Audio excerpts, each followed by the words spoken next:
Une qualification en Coupe du Monde. Un match de football dans une ambiance de guerre. Un caillassage de leur bus a fait couler le sang de plusieurs joueurs algériens en guise de bienvenue. La presse égyptienne accuse les Algériens de manipulation, d'avoir monté ce faux traquenard de toutes pièces. On est en pleine science-fiction. Ce match devient une affaire d'État. Personne n'est dupe. On ne peut pas imaginer des joueurs qui s'apprêtent à jouer une compétition aux enjeux majeurs, s'autoflageller, se blesser. C'est impossible. Le moindre incident, ça a été spécifié dans le courrier de la FIFA, le moindre petit incident entre aujourd'hui et demain après le match amènera des sanctions d'une extrême sévérité contre l'équipe égyptienne.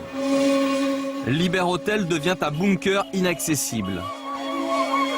L'équipe d'Algérie est escortée par un impressionnant service de sécurité pour un dernier entraînement. Gros cylindres, snipers, camions blindés, tout y est. Mais c'est trop tard, c'est toute une délégation qui est choquée, traumatisée. On a vu les efforts qu'ils ont faits pour la sécurité et tout, mais il y avait toujours le choc, il y avait toujours ce qui s'est passé, ce scénario était toujours dans notre tête. À 200 mètres de l'hôtel des Algériens, un groupe d'Égyptiens fait du bruit en pleine nuit pour perturber leur sommeil. Nous avons voulu faire une image. La voiture, ouvre la voiture! Ça s'est très mal passé pour nous. On a été très mal accueillis, comme des animaux. Donc voilà, et puis en plus sur le terrain, ça s'est pas si bien passé que ça. Là, ils vont pas être chez eux. On va voir comment ça va se passer au Soudan, là, parce qu'il y a eu beaucoup de pression. Il y a eu des jets de pierre, même au retour, là, il y a eu des jets de pierre encore par les gens. Voilà, un climat de guerre, on a perdu 2-0, maintenant terrain neutre et on va tout faire pour gagner. 2-0, c'était le meilleur résultat au niveau sécuritaire, c'est-à-dire ni perdant ni gagnant pour la qualification, ce qui ne sera pas le cas mercredi, au coup de sifflet final à Khartoum, une équipe ira à la Coupe du Monde, l'autre pas. Cette nuit, il y a eu 32 blessés.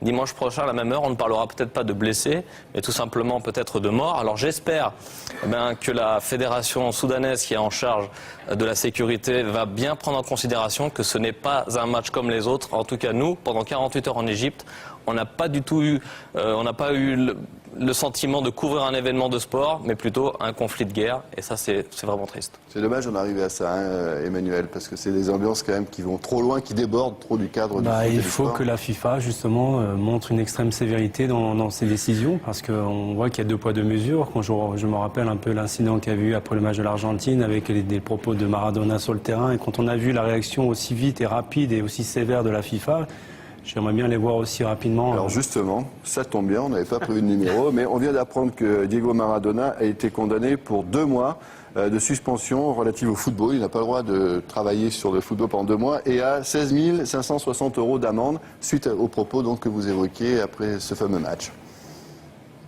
Non, mais ça c'est normal, parce qu'il a dérapé, c'est normal qu'il paye, mais en même temps, j'aimerais bien voir un petit peu les instances de la FIFA réagir à ce qui s'est passé.